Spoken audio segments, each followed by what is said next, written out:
नमस्कार दोस्तों, स्वागत है आप लोग के अपने यूट्यूब चैनल स्टडी पॉइंट 11 में।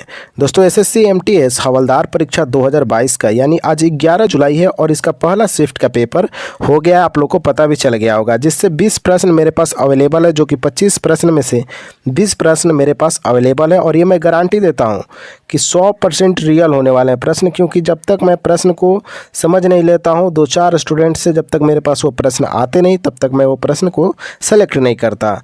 तो आप लोग निश्चिंत रहे, 100% रियल प्रश्न होने वाले हैं ये 20 प्रश्न। तो आइए शुरुआत करते हैं। और उससे पहले अगर आपने अभी तक चैनल को सब्सक्राइब नहीं किया है तो चैनल को सब्सक्राइब कर लीजिए और बेल आइकन को दबा लीजिए, क्योंकि इसी चैनल पे दोस्तों आप लोग के लिए मैं आरआरबी ग्रुप डी का जो एग्ज़ाम होने वाला है 17 अगस्त से, उसका भी फुल एनालिसिस लेकर आने वाला हूँ। चलिए शुरुआत करते हैं पहले प्रश्न से। सवाल पूछा गया है कि पीएम स्वनिधि समृद्धि योजना कब लागू किया गया। तो इसका उत्तर हो जाएगा दोस्तों 2 जुलाई 2020 को पीएम स्वनिधि समृद्धि योजना को लागू किया गया था। सरकार ने रेहड़ी पटरी चलाने वाले लोगों को 10,000 रुपये का गारंटी फ्री लोन देने की सुविधा शुरू की। इस योजना के तहत लोगों को लोन 1 साल में लौटाना होता है। ये प्रश्न भी पूछा जा सकता है कि जो पीएम स्वनिधि समृद्धि योजना लाया गया ये किसके लिए, तो रेहड़ी पटरी चलाने वाले लोगों के लिए। अगला सवाल की बात करें तो खुशवंत सिंह से सवाल था, जो कि फेमस राइटर है। इनकी कौन सी किताब है, हालांकि ऑप्शन नहीं पता था मुझको, तो मैं जितने भी इनके बुक है 5 जो टॉप लेवल के बुक थे उनके बारे में बात कर लेते। तो train to Pakistan, I shall never hear a nightingale, the portrait of a lady, संग्रहिती कहानी, और why I supported the emergency, और दिल्ली अन नॉवेल। ये थी इनके कुछ प्रमुख किताब। आप लोग इन किताबों को याद रखिएगा। खुशवंत सिंह से सवाल आपके एमटीएस में पूछे जाएंगे फिर से। अगले सवाल की बात करें तो उड़ीसा की जो मंदिर है उसके ऊपर हिस्से को क्या कहा जाता है। हालांकि इसका उत्तर मुझे भी नहीं पता। अगर आप लोग को उत्तर इसका पता है तो आप लोग फटाफट कमेंट बॉक्स में उत्तर दे दीजिएगा। चलिए, कुछ जगन्नाथ मंदिर है जो उड़ीसा में, उसके बारे में बात कर लेते हैं। तो इसका निर्माता कौन थे, तो अनंत वर्मन चोटगंग देव थे। और इसमें श्री कृष्ण भगवान की पूजा यानी भगवान जगन्नाथ की पूजा की जाती है। जबकि शैली है कलिंग वास्तु, ये प्रश्न पूछा जा सकता है। और स्थापना 12वीं शताब्दी में किया गया था। अगला सवाल आपसे पूछा गया था कि गुलाम वंश का संस्थापक कौन था। तो दोस्तों इल्तुतमिश जो था यह गुलाम वंश का संस्थापक था। इल्तुतमिश को गुलाम वंश का वास्तविक संस्थापक कहा जाता है। जबकि कुतुबुद्दीन ऐबक की मृत्यु के बाद इल्तुतमिश 1210 ईस्वी में दिल्ली के सिंहासन पर बैठा था। जबकि दिल्ली का शासक बनने से पहले यह बदायूं का राजा था। ये भी आप लोग ध्यान रखेंगे। अगला सवाल आपसे पूछा गया कि ओलंपिक में भाला फेंक में किसने गोल्ड मेडल जीता है। तो ये बार बार प्रश्न पूछा जा रहा है। नीरज चोपड़ा गोल्ड मेडल जीते थे मेंस जेवलिन थ्रो में, और टोक्यो 2020 में जो ओलंपिक हुआ था उसमें। भारत के नीरज चोपड़ा अभिनव बिंद्रा के साथ दूसरे इंडिविजुअल एथलीट बन गए हैं जिन्होंने ओलंपिक चैंपियन का खिताब अपने नाम किया। उन्होंने पुरुष की भाला फेंक में स्वर्ण पदक जीता था। ये आप लोग ध्यान रखेंगे, क्योंकि यहाँ से प्रश्न बार बार पूछा जा रहा है। यहाँ से प्रश्न अगर आता है तो आप गलती ना करेंगे। भारत की सबसे ऊंची चोटी कौन सी है, ये सवाल भी पूछा गया। तो कंचनजंगा।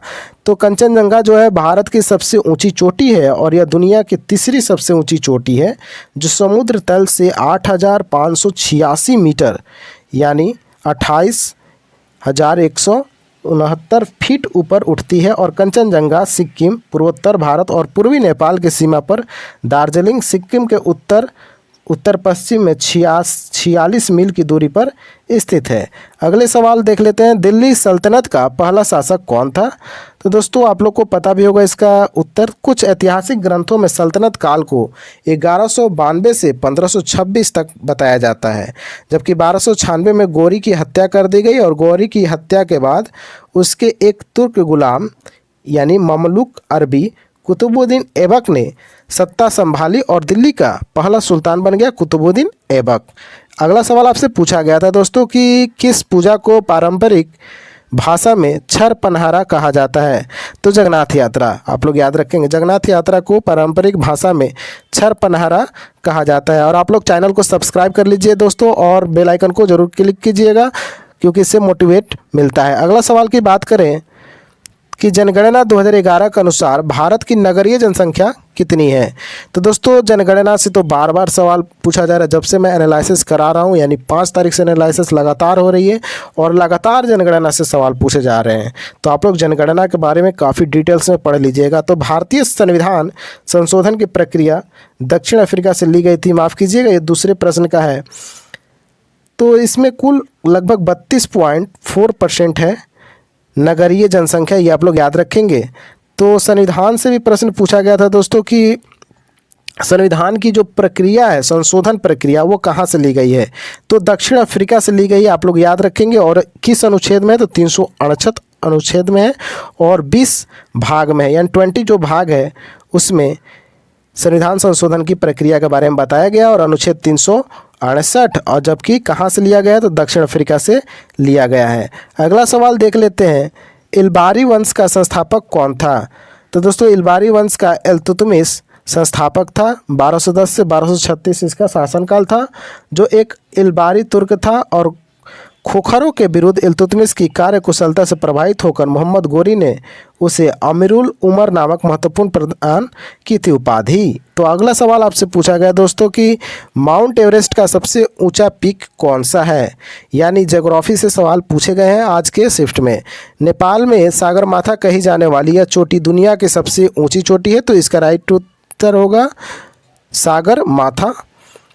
और 8,848 मीटर बताई गई इसकी ऊंचाई, जबकि British surveyor sir George Everest के सम्मान में इस चोटी को माउंट एवरेस्ट के नाम से दिया गया। आप लोग याद रखेंगे, सर्वेयर सर जॉर्ज एवरेस्ट के नाम पे इनका नाम रखा गया है। अगला सवाल देख लेते हैं, समता का अधिकार किस अनुच्छेद में है? तो भारत के संविधान में समानता के अधिकारों का स्थान भारतीय संविधान के अनुच्छेद 14 में इस अधिकार का वर्णन किया गया है। अनुच्छेद 14 में समता का अधिकार के बारे में बताया गया है दोस्तों। और कि जन्म या विचार या संप्रदाय के आधार पर किसी भी व्यक्ति का कोई विशेषाधिकार नहीं होगा तथा देश का सामान्य कानून सभी वर्ग के लोगों पर समान रूप से लगाया जाएगा। अगले सवाल देख लेते हैं, तो संविधान संशोधन किस देश से लिया गया है? तो वही सवाल था जिसका उत्तर पहले ही लिख लिया था मैं। तो भारतीय संविधान संशोधन की प्रक्रिया दक्षिण अफ्रीका से ली गई है और इस प्रक्रिया का विवरण संविधान के 368 अनुच्छेद में किया गया और भाग की बात करें तो 20 भाग में ये था। तो दोस्तों हम लोग 20 प्रश्न को डिस्कस कर लिए जो मेरे पास अवेलेबल थे। आप लोग का बस एक ही काम है, आप लोग चैनल को सब्सक्राइब कर लें और बेल आइकन को दबा लें और अपने दोस्तों के बीच इस वीडियो को जरूर शेयर करें, स्टडी ग्रुप में शेयर करें, क्योंकि इसी चैनल पर दोस्तों आरआरबी ग्रुप डी का भी एनालिसिस कराया जाएगा। मिलते हैं अब नेक्स्ट शिफ्ट के साथ, तब तक के लिए जय हिंद, जय भारत।